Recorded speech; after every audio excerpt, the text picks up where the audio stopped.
ডিভোর্সের 2 বছর পর দেশে ফিরল মানহা। নিজের দেশে পা রাখতেই এক অন্যরকম ভালো লাগা কাজ করে। 2 বছর আগে জীবনের কিছু কালো অধ্যায় তার জীবনটা শেষ করে দিয়েছে। ভাবতেই গায়ে কাঁটা দিয়ে ওঠে মানহার। নিজ জন্মভূমি ছেড়ে যাওয়ার কষ্ট আজও ভুলতে পারেনি সে। কিছু তীক্ষ্ণ স্মৃতি আজও চোখের সামনে ভেসে ওঠে। তার বিয়ের 3 বছরের মাথায় তাদের ডিভোর্স হয়।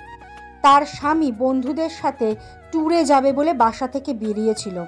মানহা হাসি মুখে তাকে যেতেও দিয়েছিল। ঠিক তার পরের দিন নতুন এক মেয়েকে বিয়ে করে বাড়ি ফেরে তার স্বামী রূপম। স্বামীর পাশে অন্য নারীকে দেখে অজ্ঞান হয়ে যায় মানহা। জ্ঞান ফেরার পর নিজের যাবতীয় জিনিসপত্র নিয়ে বাসা থেকে বেরিয়ে গিয়েছিল। তাকে কেউ বাধা দেয়নি। তার শাশুড়ি মা তাকে দেখতে পারত না। কেন পারত না সেটা তার অজানা। তার শ্বশুর নেই, অনেক আগেই গত হয়েছেন। চিরদিনের মতো স্বামীর বাড়ি থেকে বের হয়ে যায় সে। সারা রাস্তায় চোখের পানি ফেলতে ফেলতে হাঁটে। কোথায় যাবে সেটা নিয়ে দ্বিধা দ্বন্দ্বে পড়ে মানহা। শেষমেশ বাবার বাড়ি যাওয়ার সিদ্ধান্ত নেয়। বাবা মার একমাত্র সন্তান মানহা। তার বাবা মিনহাজ খান একজন নামকরা অ্যাডভোকেট। মানহা বাসায় এসে সব কিছু বললে খান পরিবারের সবাই অনেক রেগে গিয়েছিল। কিন্তু মানহা সবাইকে বলেছে এ ব্যাপারে যেন একটা কথাও না হয়। সবাই মানহার কথা মেনে নেয়। মিনহাজ খান আদরের মেয়ের কষ্ট সহ্য করতে পারেন না। মানহাকে প্রতিনিয়ত কাঁদতে দেখে ডিভোর্সের কাজ সম্পন্ন করে আমেরিকায় পাঠিয়ে দেন তার বোনের কাছে। মানহা এয়ারপোর্ট থেকে বেরিয়ে একটা গাড়ি নিয়ে সোজা বাবার বাড়ির উদ্দেশ্যে বেরিয়ে পড়ে। গাড়িতে বসে নীরবে চোখের জল গড়িয়ে পড়ে গাড়ির সিটে।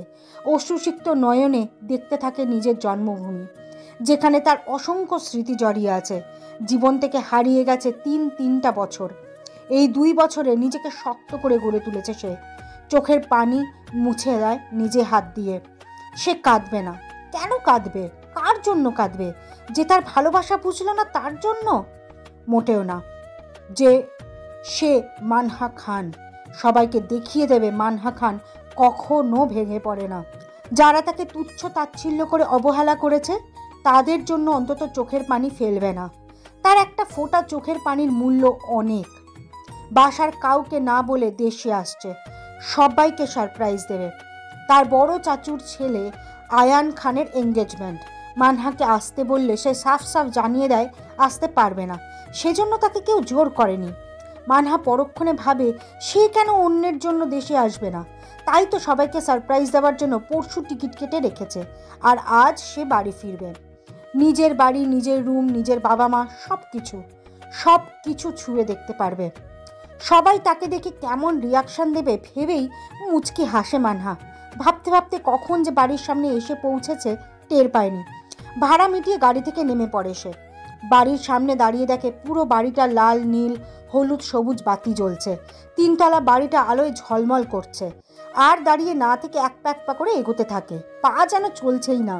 হাতে লাগেজ নিয়ে দাঁড়িয়ে যায় গেটের সামনে। ভেতরে প্রবেশ করতে গেলে বাধা দেয় দারোয়ান। বিরক্তিতে চোখ মুখ কুঁচকে তাকায় মানহা বিরক্তির সহিত জিজ্ঞেস করে, কি হলো চাচা? আপনি ভেতরে ঢুকতে দিচ্ছেন না কেন? সমস্যা কি? আফা, আপনারে চিনি না, জানি না, কেমনে ঢুকতে দুমু আপনি কন? আপনি আমাকে চেনেননি চাচা? অবাক হয়ে জিজ্ঞেস কর। না আফামনি, মুখ বাঁধা থাকলে কি চিনার উপায় আছে? চাচা আমি মানহা, এবার তো চিনছেন। কি কন আফামনি, আপনি আইবেন তা তো জানতাম না। খালুজান কি জানে? না চাচা, কেউ জানে না আমি আসবো। সবাইকে সারপ্রাইজ দিব বলে না বলে আসছি। এখন যাই চাচা, কাল কথা হবে। অনেক জার্নি করছি, টায়ার্ড লাগছে। আচ্ছা আপামনি একটা কথা কইমু? জি চাচা বলুন। আপনাকে শাড়িতে খুব ভালো লাগছে, একদম আকাশের চাঁদের মতো। মানহা মুচকি হেসে তাই বলে গেটের ভেতরে যায়। দরজার সামনে দাঁড়িয়ে কলিং বেল চাপ দিতে গিয়ে হাত কাঁপছে তার। নিজের পরিবারের মানুষগুলোর চেহারা ভেসে উঠছে বারবার। এবার কলিং বেলে চাপ দেয়। পরপর 3-4টা বেল বাজানোর পর দরজা খুলে দরজার সামনে মানহাকে দেখে ভূত দেখার মতো চমকে ওঠে অয়ন। এক ধ্যানে চেয়ে থাকে মানহার পানে। মানহার ডাকে ঘোর কাটে অয়নের। কি ব্যাপার ভাইয়া, আমাকে দেখে খুশি হওনি তুমি? এমন করে তাকিয়ে আছো কেন? ভেতরে আসতে বলবে না? আচ্ছা তাহলে চলে যাই বলে পিছোতে গেলে হাত ধরে দাঁড় করিয়ে দেয় অয়ন। যাস না বোন, আমি খুব খুশি হয়েছি তুই আসবি, এটা আমি কসমিনকালেও ভাবিনি। আনন্দের ঠেলায় তোকে ভিতরে আসার কথা বলতে ভুলে গেছিলাম। দরজায় দাঁড়িয়ে অয়নকে কারোর সাথে কথা বলতে দেখে এগিয়ে আসে অয়নের উডবি ওয়াইফ নীরা। নীরা মানহাকে কখনো সরাসরি দেখেনি, ছবিতে একবার দেখেছে। সেজন্য মানহাকে চিনতে না পারে অয়নকে জিজ্ঞেস করে, অয়ন, মেয়েটা কে? এত কি কথা বলছো? আবার দেখলাম হাতও ধরছো। এসব হচ্ছেটা কি? তুমি অনুষ্ঠান ছেড়ে এখানে দাঁড়িয়ে দাঁড়িয়ে কথা বলছো? একটু পরেই তো অনুষ্ঠান শুরু হবে। গম্ভীর কণ্ঠে বলে নীরা। নীরা, তুমি ভালো করে দেখো চিনতে পারো কিনা। নীরা কিছুক্ষণ মেয়েটার দিকে তাকিয়ে থেকে বলে, না, চিনতে পারছি না। মানহা চুপচাপ দাঁড়িয়ে দাঁড়িয়ে অয়ন আর নীরার কার্যকলাপ দেখছে আর মিটিমিটি হাসছে। হাসিটা কারোর নজরে পড়ে না, কারণ মানহার মুখে মাস্ক পরা। সে নীরাকে দেখেই চিনতে পেরেছে এটাই তার একমাত্র ভাবি। ভাইকে অন্য মেয়ের সাথে কথা বলতে দেখে জেলাস ফিল করছে ভাবতেই ভালো লাগা কাজ করে মানহার। মুহূর্তে নিজের বিয়ের কথা মনে পড়ে যায়, কত সুখেই না সংসার করত। মানহার ভাবনার মাঝেই সেখানে উপস্থিত হয় মানহার মা তানিয়া বেগম। অয়ন আর নীরাকে একটা মেয়ের সাথে দেখে এগিয়ে এসে নিজের মেয়েকে দেখে মানহা বলে জড়িয়ে ধরে। হঠাৎ এমন হওয়ায় মানহা হকচকিয়ে যায়। নিজেকে সামলে সেও মাকে জড়িয়ে ধরে। কতদিন পর মায়ের ছোঁয়া পেয়েছে। দরজার সামনে এত হইচই শুনে সবাই দরজার সামনে আসে। মা মেয়ের এমন একটা মুহূর্ত দেখে চোখে পানি চলে আসে সকলের। কিছু কিছু লোক মানহাকে চেনে না, তাই অবাক হয়ে দেখে। মানহার বাবা, চাচু, চাচি, মানহার ভাই সবাই মানহাকে জড়িয়ে ধরে এক দফা কান্না করে নেয়। পরিবারের এত সুন্দর মুহূর্ত ক্যামেরা বন্দি করে নেয় ক্যামেরাম্যান। অয়ন মাইক হাতে নিয়ে সবার উদ্দেশ্য করে বলে, হ্যালো গাইস, আমি আপনাদের সবার সাথে পরিচয় করিয়ে দিতে চাই, আমার একমাত্র বোনের সাথে। সবাই হয়তো ভাবছেন আমাদের পরিবারের ওই মেয়েটাকে। আঙুল দিয়ে দেখিয়ে বললো কথাটি। দেখি ইমোশনাল হয়ে গেলাম কেন? Just wait and see. Manha please, তুই এদিকে আয়।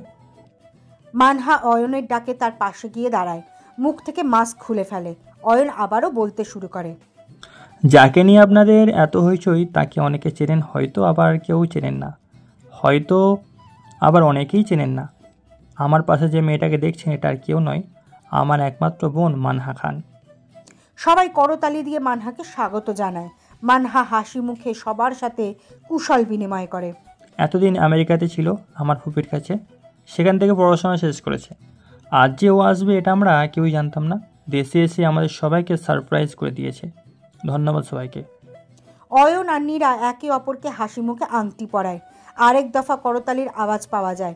অয়ন আর নীরার এঙ্গেজমেন্ট পার্টি খুব সুন্দরভাবেই শেষ হয়। অনুষ্ঠান শেষ হতেই মানহা নিজের রুমে যাওয়ার জন্য পা বাড়ায়, কিন্তু শাড়িতে বেঁধে গিয়ে পড়ে গিয়ে আহ বলে চিৎকার করে ওঠে। মানহা পড়ার আগেই কেউ একজন তার শক্তপোক্ত হাত দিয়ে মানহাকে ধরে ফেলে। মানহা চোখ পিটপিট করে তাকিয়ে দেখে সে পড়ে যায়নি। একটা পুরুষ তার কোমর জড়িয়ে এক দৃষ্টিতে তার দিকে চেয়ে আছে। মানহা তাড়াতাড়ি দৃষ্টি সরিয়ে সোজা হয়ে দাঁড়ায়। ছেলেটাও মানহার কোমর থেকে হাত সরিয়ে সোজা হয়ে দাঁড়ায়। ছেলেটা কিছু বলার আগেই মানহা তাকে ধন্যবাদ বলে চলে যায়। মানহার এমন কাজে ছেলেটা বোকা বনে যায়। যাকে পড়ে যাওয়ার হাত থেকে বাঁচালো সে শুধুমাত্র ধন্যবাদ দিয়ে চলে গেল। আজব তো, কি অ্যাটিচিউড রে বাবা, এটা আবার কেমন মানুষ? মেয়েটা অদ্ভুত গম্ভীর স্বভাবের, মেয়েটার দৃষ্টি কেমন নিশ্চল। বলে নিজের মতো চলে যায়। সময় বদলে যায় জীবনের সঙ্গে, জীবন বদলে যায় সম্পর্কের সাথে। সময় বদলায় না আপনজনের সঙ্গে, শুধু আপনজন বদলে যায়, ছেড়ে চলে যায় সময়ের সঙ্গে। মানহা নিজের রুমটা ঘুরে ঘুরে দেখছে। কতগুলো দিন পেরিয়ে গেছে তার জীবন থেকে, কিন্তু নিজের রুমটা ঠিক আগের মতোই আছে। যেমনটা আমেরিকা যাওয়ার আগে গুছিয়ে রেখে গেছিল ঠিক তেমনটাই আছে। হয়তো তার মা নিয়ম করে তার রুমটা গুছিয়ে রাখে। রুমের প্রতিটা জিনিস ছুঁয়ে ছুঁয়ে দেখছে। রুমে থাকা সব জিনিসগুলোই তার অনেক শখের, সে ভালোবেসে কিনেছিল। ভাবতে ভাবতে চোখ থেকে এক ফোঁটা পানি গড়িয়ে পড়ে। চোখের পানি মুছে ফ্রেশ হতে ওয়াশরুম চলে যায় সে। ওয়াশরুম থেকে বেরিয়ে বিছানায় শুয়ে পড়ে। অনেকক্ষণ ধরে বিছানায় শুয়ে এপাশ ওপাশ করছে মানহা, কিন্তু কিছুতেই ঘুম আসছে না তার চোখে। বারান্দায় দাঁড়িয়ে নিকষ কালো আকাশটার দিকে তাকিয়ে রইল কিছুক্ষণ। সব কিছু সবাইকে খুব নিষ্ঠুর মনে হচ্ছে।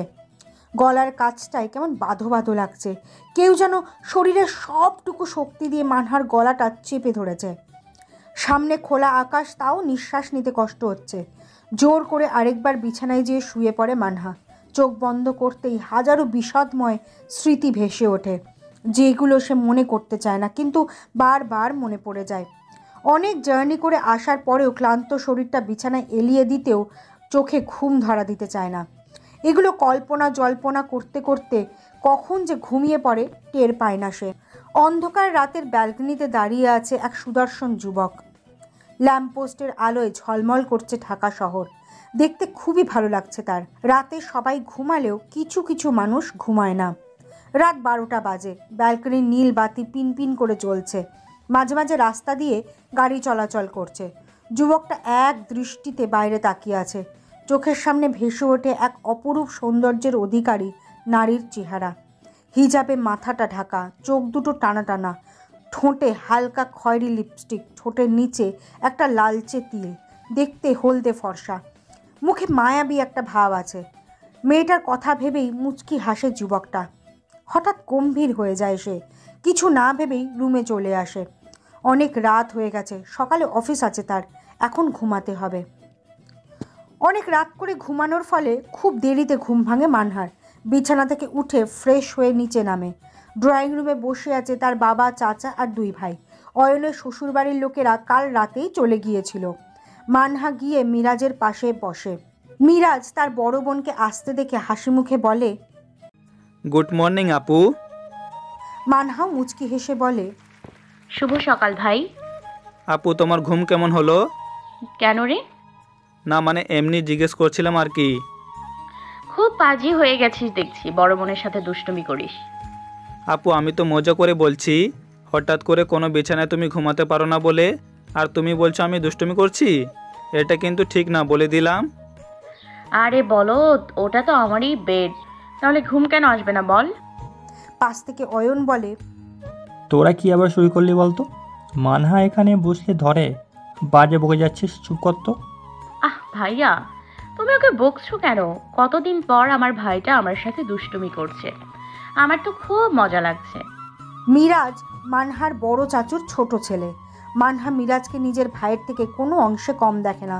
সে সবসময় নিজের ভাই বলেই পরিচয় করিয়ে দেয় সবাইকে। আচ্ছা যা করবি কর, আমি কিছু কমু না। যার জন্য করলাম চুরি সেই বলে চোর। বিড়বিড় করে বলে অয়ন। কিচেন থেকে মানহার মা তানিয়া বেগম চিল্লিয়ে বলেন, সবাই টেবিলে বসো, আমি খাবার দিচ্ছি। সবাই গিয়ে খাবার টেবিলে বসেন। মানহার মা আর চাচি দুজনে খাবার সার্ভ করছেন।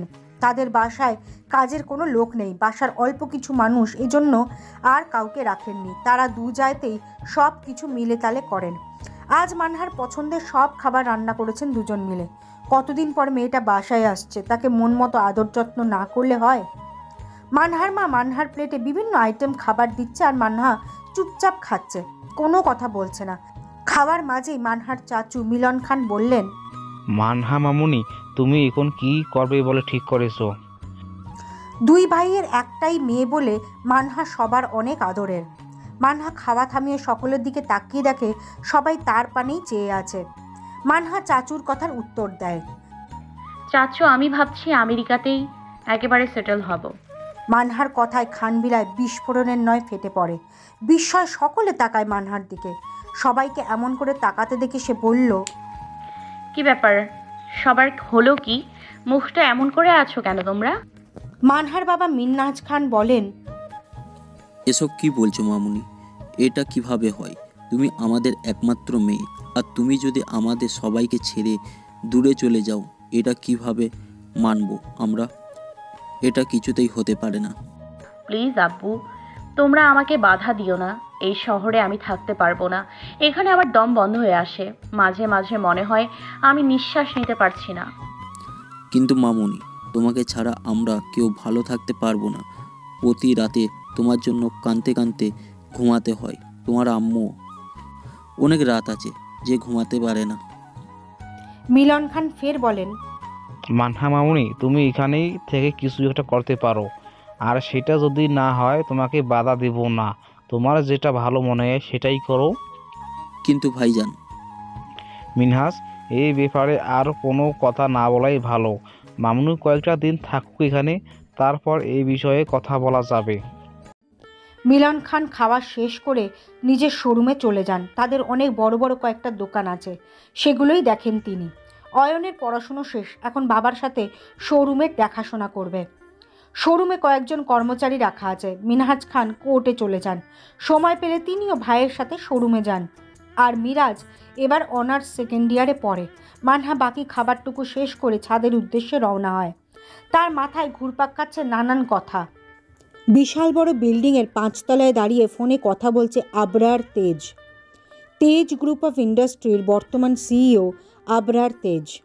তার বাবা আনোয়ার হোসেন এই কোম্পানি প্রতিষ্ঠা করেছেন। আনোয়ার হোসেনকে তার বাবা অনেক সাহায্য সহযোগিতা করেছেন। তিনি মনে করেন তার বাবা না থাকলে তিনি কখনোই এত দূর পর্যন্ত আসতে পারতেন না। তার এত সুনাম শুরু মাত্র তার বাবার জন্যই সম্ভব হয়েছে। এতদিন তিনিই সব কিছু দেখাশোনা করেছেন। তার বয়স বাড়ছে, এজন্য ছেলের কাঁধে তুলে দেন সমস্ত দায়িত্ব। সব কিছু থেকে বিশ্রাম নিতে চান তিনি। আবরার তেজ নামটা শুনলেই অফিসের প্রতিটি স্টাফ ভয়ে কেঁপে ওঠে। অফিসের বস অনেক রাগী আর গম্ভীর স্বভাবের। তাকে জমের মতো ভয় পায় সকলে। তার চেহারাও যেমন সুন্দর তেমনি খুব সুদর্শনও তিনি। মুখে খোঁচা খোঁচা চাপদাড়ি। প্রতিটি মেয়ে আবরার তেজ বলতে পাগল। আবরার তেজ কোনো মেয়ের ধারে কাছেও ঘেঁষে না, দূরত্ব বজায় রেখে চলে। অফিসের মেয়ে স্টাফগুলো অন্যদের আন্ডারে কাজ করে। আবরার তেজ কাজ বলতে পাগল। কাজের কোনো গাফিলতি তিনি সহ্য করেন না। নিজের কক্ষে বসে আছেন তিনি। টেবিলে হাতের কনুই দিয়ে মাথায় হাত দিয়ে বসে আছে। দুপুরে খুব ইম্পর্ট্যান্ট একটা মিটিং আছে।